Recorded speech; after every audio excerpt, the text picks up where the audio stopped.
Halo teman-teman, stop sekarang juga, jangan jadi prioritas penagihan DC pinjol. Video ini saya buat khusus bertujuan agar teman-teman lebih aman dari penagihan DC pinjol. Jadi mohon simak video ini sampai habis ya teman. Yang pertama, teman-teman harus tahu jika ini adalah salah satu resiko jika teman-teman sudah melakukan gagal bayar di pinjaman online. Jadi sudah pinjam tapi nggak dibayar dalam jangka waktu tertentu, entah itu 1 minggu, 1 bulan, atau 3 bulan atau lebih ya teman. Pasti akan ada penagihan dari DC pinjol. Jadi teman-teman harus tahu tentang ini dan paham tentang resikonya agar ke depan kalau developer bisa datang itu teman-teman tidak takut lagi. Nah, sekarang bagaimana caranya agar kita tidak jadi daftar prioritas penagihan pinjol, Bang? Nah, kita tahu untuk yang namanya DC pinjol itu punya daftar prioritas penagihan. Jadi setiap satu DC lapangan itu ada orang-orang yang didaftar dan diprioritaskan untuk menagih. Itu biasanya kriterianya yang pertama, domisilinya itu ada di perkotaan yang dekat dengan markas DC pinjol tersebut. Itu pasti diutamakan ya teman, karena akses ke tempat itu gampang dan sudah tahu tempatnya, tidak ribet carinya. Yang pertama. Untuk yang kedua adalah nominal pinjaman besar. Nah, nominal pinjaman besar ini menjadi indikasi karena apa? Karena semakin besar kita utang, maka semakin banyak fee yang didapat oleh DC pinjol jika umpamanya kita bayar tagihan atau melunasi pinjaman. Ini bisa menjadi indikasi buat kita agar nanti kita tahu kita akan ditagih atau tidak masalah nominal pinjaman ini. Jadi teman lihat saja nominal teman-teman ada berapa, apakah termasuk kategori besar atau kecil. Nah, untuk kategori besar itu biasanya 2 juta ke atas ya teman. Untuk kategori kecil itu 500.000 ke bawah, itu kemungkinan besar tidak akan ditagih dari DC lapangan. Dan yang paling penting, untuk prioritas penagihan itu tergantung dari DC lapangannya. Dan ada DC lapangan yang bekerja sama dengan pinjaman online yang besar dan kecil.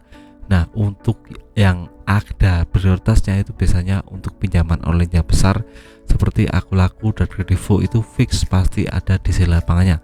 Kalau pinjaman kecil seperti EasyCash, Lastbond atau GoPay Later atau OVO Pay Later atau GoPay itu pasti tidak ada developernya. Walaupun ada tapi cuma sedikit sekali, tidak semasif atau sebanyak Akulaku dan Kredivo. Ini bisa menjadi acuan buat teman bisa tahu nanti ditagih atau tidaknya.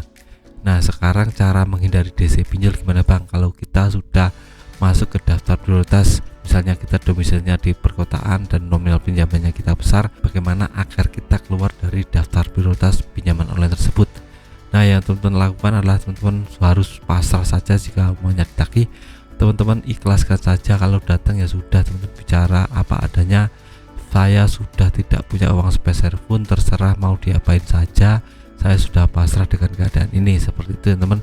Teman-teman bicara belak-belakan, jujur tentang ekonomi teman-teman, tentang pekerjaan teman-teman yang sedang turun, sedang tidak punya income per bulan yang stabil, dan developer akan tahu tentang ini dan mulai mencoret teman-teman dari daftar prioritas. Nah, kalau developer hari ini datang, besok datang, besoknya datang, teman-teman lakukan treatment yang sama seperti yang saya bilang tadi.